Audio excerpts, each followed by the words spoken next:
আসসালামু আলাইকুম সবাই, কেমন আছো আপুরা? আলহামদুলিল্লাহ আমি ভালো আছি। আজকে দেখতেই পাচ্ছ, আজকে তোমাদেরকে আমি এই মহড়ার কাটিং স্কিল দেখাবো। আচ্ছা, সবসময় তো আপু আসলে তোমাদেরকে মহড়ার কাটিং স্কিল দেখায়, বা আমি যে কাটিং স্কিলগুলো দেখাই সেগুলো ইঞ্চি মেপে মেপে নিখুঁতভাবে দেখাই।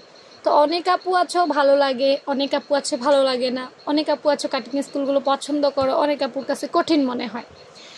আসলে সিস্টেমের না অভাব নাই, ওভাবেই কাটতে হবে বা সবাই ওভাবেই কাটে এমন না।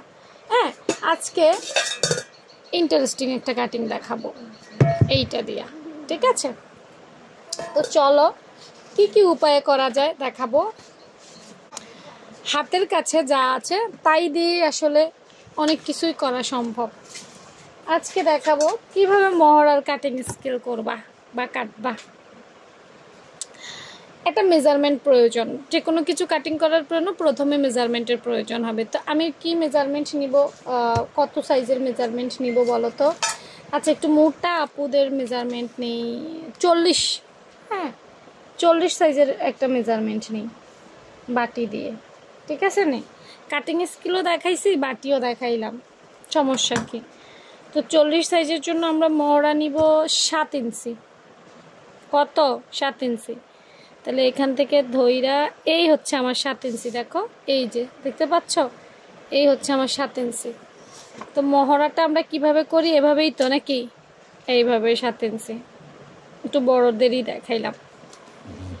এখন এখান থেকে যে এই শেপটা আসে, অনেক সময় দেখা যায় ভালো হয়, অনেক সময় খারাপ হয়, তাই না?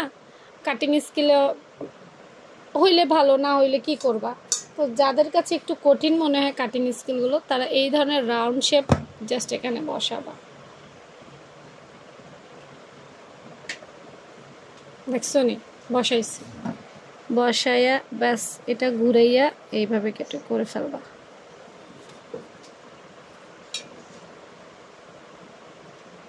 বলো, এর থেকে কি আরো সহজ পদ্ধতি থাকবে? এভাবে করতে পারো। এখন এই যে দেখতে পাচ্ছ এটার কিন্তু বিভিন্ন সাইজ আছে, সব সাইজের সবটা হবে না। আবার রুমাপু তোমাকে একটা দেখাইলো, ওইটা করে ফেললাম না, সেখানেও কিন্তু সমস্যা আছে। হ্যাঁ, সাইজ মিলাইতে হবে, সাইজ মিলাইয়া কাটতে হবে। দেখো এইটা আমার কাটিং স্কিলের চাইতেও পারফেক্ট। আমি তো দাগ মিলিয়ে মিলিয়ে ইঞ্চি মেপে মেপে করছি, তাই না? কিন্তু এই রাউন্ডের উপরে তো আসলে কোনো কিছু হয় না। হয় এই রাউন্ডের উপরে আমি কোথাও যাইতে পারবো? সম্ভব? কোনোদিনও সম্ভব না। তো এটা সরাই ফেলি। দেখো মহারাজ শেপ। আমার কাটিং স্কিল ভুল হইতে পারে, এইটা জিন্দিগিতে ভুল হবে না। এইটার উপরে কোনোদিনও কাটিং স্কিল যাইতে পারবে না। এটা 100% অ্যাকুরেট। আমারটা 99% অ্যাকুরেট হইতে পারে, ওই 1% কিন্তু সমস্যা। কিন্তু এইটা 100-এ 100, এটার ভুল হওয়ার সম্ভাবনা নাই যদি তুমি বাটি মিলাইতে পারো। বাটি মিলাইতে পারলে হবে, আবার বাটি কিন্তু মিলাইতে না পারলে আবার হবে না। তো রুমাপু করে একটা সহজও দেখাই দিল, কেমন লাগলো কমেন্ট সেকশনে জানাইতে ভুলবা না। আর যদি মনে হয় বিষয়টা খুব সহজ, ভালো, পছন্দ হয়েছে, সবার সাথে শেয়ার করে দিবা, যাতে সবাই এই সহজ পদ্ধতিটা দেখে শিখতে পারে। তো এ ধরনের সহজ সহজ কাটিং পাইতে রুমাপুর পেজটা ফলো রাখো, নিয়মিত ভিডিও দেখো। ভালো থেকো সবাই, আল্লাহ হাফেজ।